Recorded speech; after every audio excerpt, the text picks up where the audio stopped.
Welcome back to the West Brom View. We are previewing the Ipswich game in this video, and we're also going to look back at that Birmingham result, and we're going to ask Aaron, our resident Baggies fan, to review and grade all the January window transfer signings in and out.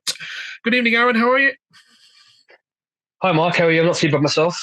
Good. So shall we start with the Birmingham game then? What was your view on that? The Birmingham fans were saying, could have gone either way. A draw would have been a fair result. Would you agree with that?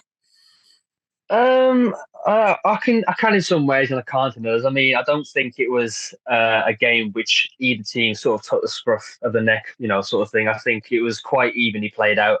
I was expecting a nil-nil, realistically. I mean, at half time, there was nothing much to talk about. And then after that, until we scored, there was nothing, major to shout about, really.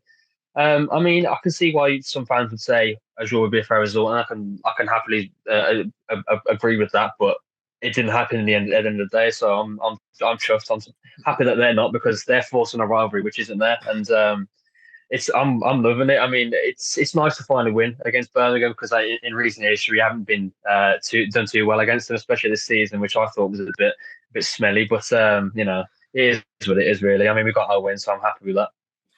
And it's always a Villa man that scores against Birmingham. Was that so? It's very sweet for Vyman. Oh, it could be anyone that scored on him. I wouldn't really mind. I mean, it's better for him. I mean, he had that link with he played for Wolves as well, to be fair. But obviously, him playing for Villa for quite a few years, he was he's always probably wanted to score in that game. Obviously, starting from the bench as well, running at a tired defence that the Blues would have had. I mean, he took his chance well. I mean, a first line finish. He said himself he loves first line finishes, so you can't complain at all. I'm really happy that we signed him as well.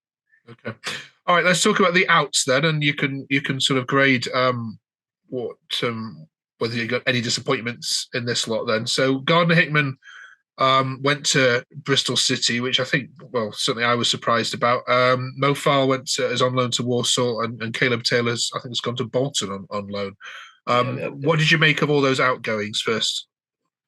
Well, with Gardner Hickman, I thought it was always quite inevitable. I thought, I mean, last season, especially at the start of the season as well, it doesn't seem to be a player which suits our style of play under Corbyn. I don't think he likes him at all, really, and I think he'd it's probably best for him that he left. Um, for all parties, to be fair. I mean, it suits us. We've got a little bit of money for him. I'm not. I can't really say how much it is for sure, but I think it's roughly about £1 million, which obviously in our situation now helps us massively. And for him, he plays week in week out pretty much for Bristol City. So it's worked out quite well for him. With the other two, I mean, Taylor needed the first team experience. He's played a few bit parts here and there for us, but I mean, he was League One player of the season last season, I'm pretty sure. So he needed to be playing week in, week out, 90 minutes here and there. So I'm happy. I'm happy he's gone to Bolton. I mean, they're a promotion chasing side as well. I think they've got quite a few games in hand, so which to go top of the league, which obviously will be good experience for him, considering he was at Cheltenham last season, which obviously were at the bottom end of the table. And with Mo Farr as well. I mean, he come back from a League Two team on loan and joined another League Two team. I mean, it was always going to. I think that's quite at his level at the moment, and I can't really say that he's done well. I mean, he scored a few goals, but from what I'm hearing from Doncaster fans on Twitter and whatnot, he's been out of form and hasn't really been himself or the same Okay. player he was 2 months ago, sort of player. So, Okay. I mean, he probably needed a change of scenery, and I'm happy he's got that for him. Okay. And then finally, what about the ins? We've already talked about Vyman in previous videos. What about Callum Marshall from West Ham, Mikey Johnson well from Celtic? What are they going to give you? Yeah, I haven't seen a lot of Marshall. I don't think a lot of people would have seen a lot from Marshall, considering he's never played men's football other than a few minutes here and there for West Ham. I mean, his record in the under 21 speaks for itself: 16 goals or 20 this season in all competitions. They like to say for their under 21 team. And I'm sure West Ham's under 21 team is they're quite one of the better one of the better academies as well. So I mean, it's good that we've got him on loan. I mean, we needed a striker and we needed reinforcements, so we can't really say that it's a bad signing. I'm not expecting too much of him considering he hasn't played senior football before, as I said. But I think he'll bring quite a bit of pace and a bit of directness as well. I mean, he's a young lad; he's got a point to prove, and I mean, I think he's under a coach now where he's really going to get that one-to-one mentoring, attacking style, which I mean he'll need for his career and will need to help us get over the line. Playoffs, hopefully pushing for automatic sport. I think that's out of the question by now. And I think that's the same with Johnson as well. I think reading a lot from Celtic fans, they're I mean, it's quite disappointing what I've been reading. They're quite happy for him to join us or for him to just go away from Celtic as far as they're considered. But he played his part in the goal we scored against Blues the weekend. I think he played the pass into Furlong. Obviously, got the assist. So it's okay. I mean, it's a good sign. I would say. I mean, he's from what I know, he's very quick.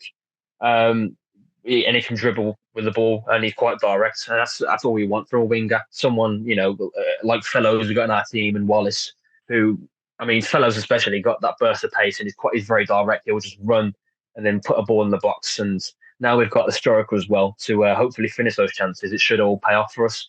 Fingers crossed. But it's overall I can't really complain. I mean, with the money we've got and the resources we've got, find ourselves having. You can't complain at all. I can't see how any fan would complain because I don't think there's any other players we really could attract as well too. Okay. All right then. It's fourth against fifth then this weekend. You'll be travelling down to Ipswich. What are your predictions for the game score wise? And hopeful of at least a draw because your away form hasn't been great. Yeah, the away form hasn't been great. I mean, the performances itself as well away from home. It's not like we've played well and then been unlucky. We just haven't translated any of our home form into the away games. I'm not quite sure what the reason for it is. I mean, hopefully a big game like this, fourth versus fifth, should or could be a catalyst to help us project a bit of away form, which obviously we need. Obviously, it's nice to win at all your home games, or at least do positively at home. But if you want to do as well as we do, get in the playoffs at least, you've got to start winning away games, and especially a game like this could be massive for us. It could be crucial. Coming a few months down the line, end of the season. I mean, you'd be gutted considering how well we played against them at home early on in the season. I thought that's possibly our best performance of the season to boot. So, I mean, Ipswich are a good team, don't get me wrong. They've made some good signings in January as well, especially Kiefer Moore. Kiefer Moore is goals, I mean, especially at this level. He'll score goals for fun. And he proved that coming off the bench for maybe half an hour, whatever how long it was against Preston. Scored twice. I mean, hopefully our centre half can pose a bit of a better defence against that. But it's Kiefer Moore at the end of the day. He's a very good striker. He's a nuisance as it goes. And he's one of those players. You can defend against him somehow, but I mean, he'll always find a way. I think so. Should be a good game. We've got our own few players now. We've added ourselves to help us along, but I'm not too hopeful. I mean, our way form is what's sort of it's just kicking in the stomach while you're down already. All right. So hopefully it'll be okay. But all right, quick score prediction then from you, Aaron, then we'll let you go. Well, hoping for at least a draw. But realistically, if I'm being, realistic, I've said 2-1 away. 2-1 to Ipswich. The away form doesn't help us at all. So, and Ipswich are a really good team. All right, nice one. Well, enjoy the game. Enjoy the travel down there, and we'll catch you. Catch you next week. You're back at the Hawthorns. Nice one. Thanks, Aaron. Nice one. Cheers, mate. Appreciate that. See you later.